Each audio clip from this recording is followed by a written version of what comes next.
શું થયું? અરે મારી ફ્રેન્ડની જોડે વાત કરતી હતી તો અચાનક ઇન્સ્ટાગ્રામ પર જે ચેટ હોય ને ડિલીટ થઈ ગઈ બધી. તો ડિલીટ પાછી આવી શકશે? હા, થઈ શકે છે ને. તો કેવી રીતે?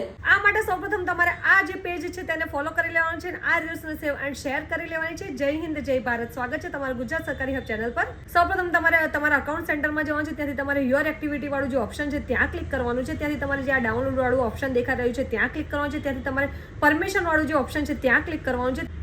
ત્યારબાદ તમારે તમારી જે પણ ઈમેલ આઈડી છે તેને તમારે સિલેક્ટ કરી લેવાની છે. ત્યારબાદ તમારે જે ફર્સ્ટ અહીંયા ઓપ્શન દેખાઈ રહ્યું છે ઓલ ઇન્ફોર્મેશન તે તમારે સિલેક્ટ કરીને તમારે ઇન ધીસ ડિવાઇસ વાળું જે ઓપ્શન છે તેને ક્લિક કરીને નેક્સ્ટ ઉપર ક્લિક કરશો એટલે ત્યારબાદ તમારી જે પણ ફાઇલ છે તે ક્રિએટ થવા લાગશે અને તમારી જે પણ ઈમેલ આઈડી તમે સિલેક્ટ કરી હતી તે ઈમેલ આઈડી ઉપર તમારું જે મેલ છે તે આવી જશે. આ ટ્રીક ત્યારે જ વર્ક કરશે જ્યારે તમે રિસેન્ટલી ડિલીટ થયેલી ચેટને તમે રિકવર કરવા માંગતા હો તો જ આ ટ્રીક વર્ક કરશે. આ ટ્રીક તમે પણ ટ્રાય કરીને અમને જરૂરથી જણાવજો કે આ ટ્રીક વર્ક કરે છે કે નહીં. અને આવી જ વધુ માહિતી માટે અમારી ચેનલ ગુજરાત સરકારી હબને like, follow, share and subscribe કરવાનું ભૂલશો નહીં. સાથે જ અમારા વોટ્સઅપ ગ્રુપમાં જોડાવા માટે બાજુમાં લિંક આપી છે ત્યાંથી ક્લિક કરીને તમે અમારા વોટ્સઅપ ગ્રુપમાં પણ જોડાઈ શકો છો.